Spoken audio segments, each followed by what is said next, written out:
Alright, so today we're going to be talking about Final Fantasy IX. Coming off of Crisis Core Reunion, which was a type of game that was right up my alley. I thoroughly enjoyed it, the game got me pumped. I was in a good mood, so I decided to give another classic a go because instead of pissing me off, I'd figured it'd just calm me down. For those who don't know, I am someone who has struggled with the older Final Fantasies because they're turn-based RPGs and I'm not a fan of turn-based combat. It's too slow for my taste. But then I turned to Final Fantasy IX and it's like, f*** your taste. You're gonna like me because I'm just a good game. Set the tone for the video. So let's jump straight into the combat this time. Get it out of the way because the gameplay is of secondary importance here. More so than any other FF title I've covered so far. So the combat's turn-based, and generally I find turn-based combat to be profoundly boring, tedious, and draining. It was fine in like World of Final Fantasy because that game had monster taming and stacking to make the system kinda amusing. But to the other turn-based Final Fantasies I played, these three words. Now when looking at Final Fantasy IX, first let's take out tedious and draining, because it's by no means excessive, which was really a pleasant surprise. When you're going through the story of this game, I want to say like 70% of what you're going to be doing is just walking around cities and villages, reading dialogue, experiencing the story. As a turn-based game, it rarely lets me play the game, and I love it for that. Like, I looked through one of my gameplay recordings. It was about a 2-hour play session from the characters arriving at the Dali village to them exploring the city of Limblum. Within those 2 hours, there were only 2 fights. One against Black Waltz 2 and another against Black Waltz 3. These are villain characters that attack the protagonist at a certain point in the story, so of course you're fighting them. And because you've been walking around reading text for such an extensive period of time, the battles feel fresh. By eliminating the tedium, the game also greatly mitigates the boringness that I find a turn-based system to have. No, you know what? Scratch that. This shit was fun. This goes against everything I've stood for, but turn-based combat can be pretty fun. I just don't like too much being thrown at me. I can't stand when a game puts me in a slow, turn-based random encounter every couple steps I take for 40 consecutive hours. That drives me nuts. Now that's not saying that Final Fantasy IX has no random encounters. It does, and they're most apparent when you're crossing the world map. You win a battle, take a few more steps, and boom. Another one. Another one. Another one. Another one. Another one. And another one. And another one. Stop it. However, as I said, they're not excessive because the distance between the location you leave to enter the overworld and the character's next destination tends to be only a few hundred meters. So at most, you're only gonna get into a couple battles, and if you don't even want to deal with a couple battles, you can just quickly toggle off random encounters in the pause menu to travel freely. Like, this game does everything right. Impossible. And once you reach the next city, you're free to kick back because it's going to be more walking and talking for the next few hours or so. If there are battles, it's tied to the story. Not to mention, some fights in this game are incredible. I'll talk about 2 that I found most notable. The first being the 1v1 fight against Red, as I like to call him. I'm starting to notice that turn-based Final Fantasies like to do at least one of these kinds of battles, and since it's turn-based, how they usually play out is you literally take turns with your opponent attacking each other and heal whenever you find necessary. What sets this particular battle apart though is this dude can hit you multiple times after each interval, whereas you can only do so once. At that rate, you cannot come out on top unless you form some strategy. This is the only battle that incentivized me to utilize the defend command and time my attacks. Before this battle, I always found it ideal to make a move as soon as the character's ATB meter fills up to maximize the amount of actions I can perform. But here, it's all about striking at the right moment because there are repercussions for failing to do so. The best time to be on the offensive is as soon as Red begins his cooldown, where he's unable to act or respawn. However, at times, I found myself having to use this opportunity to recover my health instead. It's slow, but tactical, making it one of the most engaging fights in the game. My other favorite battle was the one against the Arch-Eidolon. To give some context for this fight, at a particular point in the story, the protagonists attempt to acquire an item from a location that restricts anyone from using magic and is guarded by this enemy. You decide which characters you want to bring on this mission, and I screwed up because I chose Aiko, who is no good without her magic. So I was like, okay, you know what? That's fine. No healing magic just means I have to resort to healing items. I'll just have Aiko be the one popping them. no difference. But my second mistake was that I did not replenish on healing items beforehand. What a fucking idiot. All I had were 5 high potions and 6 elixirs, which isn't terrible, but not comfortably loaded either. I didn't want to load my last saves to fix these mistakes because that meant losing about an hour or 2 of progress, so I prayed I would be able to beat this thing with what I was currently working with, on top of this enemy having a pretty powerful moveset. It has an attack that would drop your character's health to 1 regardless of their stats. It can confuse your entire party, making them idiotically attack each other. It was brutal and intense, especially due to the limitations, but I did manage to prevail and was so gratified. These battles are exhilarating. Overall, the combat, loved it. It goes for quality over quantity, which from now on will be the standard that I have for turn-based RPGs. You will no longer hear me complain about how a turn-based RPG is not an action RPG. Instead, it will be, why can't you be like Final Fantasy IX? Now, before we get into the story, I want to quickly talk about this game's signature minigame, which is another winner for me. It's a card game where you basically place monster cards on the board to battle your opponents. It's rather simple yet entertaining. It's like one of those board games where you can quickly pull out to kill some time with a friend or something because it doesn't take that long to learn. In fact, that's what you kind of do in the game. If you're bored and up for it, you can challenge some NPCs to a quick match. There's even a city that hosts tournaments. I used to be into Yu-Gi-Oh, so I really dug this. You acquire your own cards through rewards and loot, and can even confiscate one of your opponent's cards each time you win a game. During my playthrough, I was actually taking quite some long breaks from the story every once in a while just to play this minigame and snatch people's prized possessions to build my collection. So I guess you won my star chips, huh? Wait a second. Not only did I win your star chips, but I won your red eyes too, fair and square. Alright, now let's talk about the story, which is really the main reason why you play Final Fantasy IX. When folks were telling me to play this game, they'd all say the same thing. Play 9 if you like good stories. Play 9. The gameplay's average, but it has one of the best stories. And yeah, I couldn't agree more. So it opens up with a group of bandits heading to the kingdom of Alexandria to perform a play as a cover-up to really kidnap the princess for reasons not disclosed until later on. During their performance, however, Steiner, the captain of the Knights of Pluto who serves Alexandria, senses their treachery and attempts to find and save the princess. Turns out though that the princess desires to be kidnapped and willingly boards the bandits' ship with the intention to escape from the queen. Her wicked, power-hungry mother, who looks like this, Steiner, being on their tail, also manages to get on board along with a lonely black mage named Vivi before the queen has the ship shot down to prevent their escape.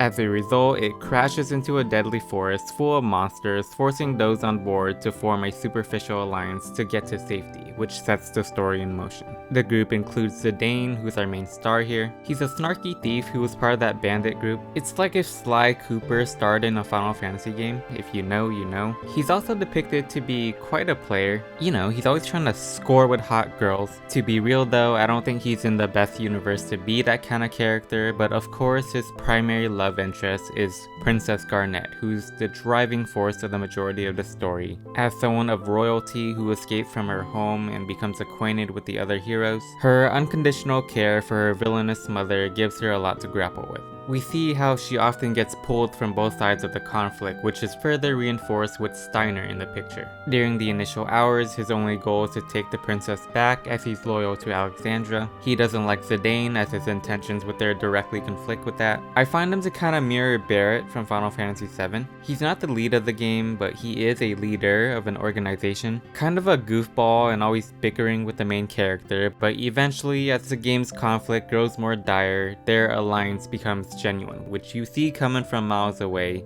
but it's well executed. Finally, we can't forget about the most precious character, Vivi. Now, I met Vivi in World of Final Fantasy. He was actually my favorite character that I was unfamiliar with in that game, and he turned out to be my favorite in 9 as well. He's this charming, innocent wizard kid that I can't imagine anybody would dislike.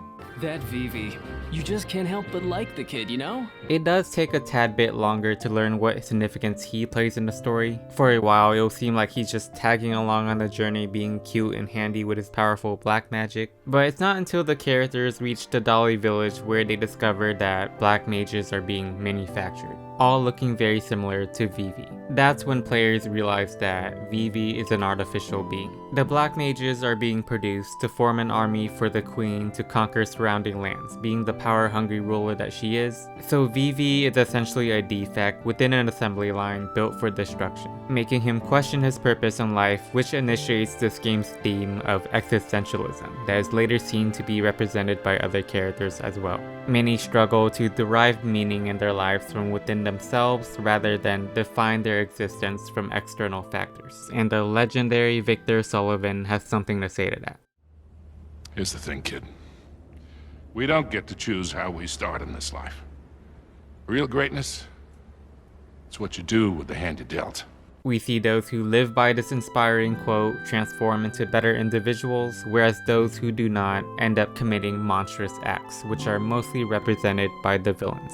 So these are the 4 characters we follow for the initial hours. The cast does gradually grow as the story progresses. Some are great additions to the group, while others make you wonder why they're there. As a whole though, this is a fabulous cast within a great story. Following these characters as they progress from city to city to save the world from the Queen was a genuine blast. For other Final Fantasies, it's usually the gameplay that primarily holds my attention, whether it's the visceral combat or scenic vistas you get from exploration. But here, it's reading, which says a lot because I don't read. If a game were to give me a tutorial with more than 3 sentences, I just wouldn't know how to play the game. That's right, I actually didn't even understand that card game, or did I? It wasn't until the last few hours where I started to finally have a few minor negatives with the game. To me, Final Fantasy IX takes a bit of a nosedive at the end when it cranks up the fantasy element to 100, very much like Final Fantasy VII Remake. I know 7 Remake is not a complete story like Final Fantasy IX, but for a majority of that game, it focuses on an eco-terrorist group seeking to save the planet from the misuse of Mako energy by a tyrannical power company. Until the end, where they then take on the mentors to fight against fate and change the timeline. Like, what the fuck? I kinda got the same feeling from 9. I was invested in the more grounded conflict between the kingdoms at war and the characters involved, but once the scope of the conflict expands to the universe and the game brings in a whole nother world, it was certainly losing me a little bit. What's going on with the universe, the planet, is all interesting and pivotal lore that does tie everything together, but for me, it wasn't as strong of a story beat compared to the rest of the game. The last few hours were also where that tedium I was talking about was starting to rise. The final level throws a lot of battles at you, and I was certainly underleveled, so I take it that the game wanted me to grind before the climax, which it never asked me to do until this point. I felt like throughout almost the entire game, it knew you weren't fighting all that much, so it leveled battles accordingly. It never halted my progress by forcing me to run in circles to grind battles, but by the end it was like, hey, the game's almost over, so would you like to stick around for a few extra hours to grind? And I was like, no, no, no, no, no, no, no. No. So yeah, I admit I cheated and turned on the 9999 damage cheat to power through the end because I wasn't gonna sit around and grind turn-based battles. You can talk shit all you want, I am content with what I've gotten out of this game's combat, particularly referring to the 1v1 fight with Red and the battle against the Ark. Besides, I'm not knocking the game here because it gave me that option. Like I said, this game does everything right. It has features that account for everything that some people, including myself, could find irritating about turn-based RPGs, and if you're fine with how the game already is, you don't need to use them. Everyone's happy. This is what I really wanted to highlight in this video, so to wrap it up, my time with Final Fantasy IX was near flawless. As someone who's not very fond of turn-based RPGs, this game substantially minimizes that turn-based aspect while providing a gripping story, completely winning me over. I wonder if there's anyone who doesn't like this game for that very reason. They're like, too much talking, boring. I would understand that perspective, but I'm totally here for it. If I were to give a number score, I would give Final Fantasy IX a 9 out of 10. I knocked it a point for its third act that I wasn't entirely keen on, but regardless, this, I dare say, is the best Final Fantasy I've played so far. I'm not saying it's my favorite. When the bias kicks in, it has a lot of competition. I may think 9's a better crafted game than, let's say, 7 Remake, but 7 Remake's an action RPG, therefore I'd replay it more often. Like, I don't imagine I'd replay 9 until at least a couple years down the line when the story's not fresh in my head. When comparing it to 13, 9 is superior by far. But 13 is still a game that I can enjoy, and it has lightning. So I don't think I could ever give a definitive answer on which title is my favorite because I like a lot of them for very distinct reasons. But 9 is the best so far, objectively speaking. Recently, there's been a lot of rumors about a Final Fantasy IX remake, and after actually playing 9, that's gonna be super exciting. The only thing I would ask from a remake, just from the top of my head right now, is for Cass Suzy to voice Vivi again. I thought her performance was great in World of Final Fantasy, would love for her to portray Vivi in his mainline story. Oh, Captain Sir, I already cleaned up around there a while ago. But if it still needs work, I'll be happy to give it another go. You just run along now. Go on, get some rest. Okay. Hello there, Captain Sir. Oh no, your uniform got torn. Want me to stitch it up for you later? Wow, Sue, look at your hands. They're so huge. Hey, Captain. Hey, Captain. Hey, Captain. Hey, Captain. Hey, Captain. Hey, Captain. Hey, Captain. I can't get Vivi out of my head! Yeah, I know that feeling. Anyway, probably the biggest thing that I got out of Final Fantasy IX personally is it has made me open up to turn-based RPGs again. It showed me that I could genuinely enjoy games of this subgenre. They're just very hit or miss for me. As of right now, I have no fret jumping into another classic in the future. I'm particularly looking at 6 because I hear that's arguably the best one. I don't think I'll actually get to it at least until the Pixel Remaster releases on PS4 this spring though, because I'm a PlayStation guy. But hopefully I'll find it to be about on par, if not better than Final Fantasy IX, because Final Fantasy IX is a phenomenal turn-based RPG and a true classic.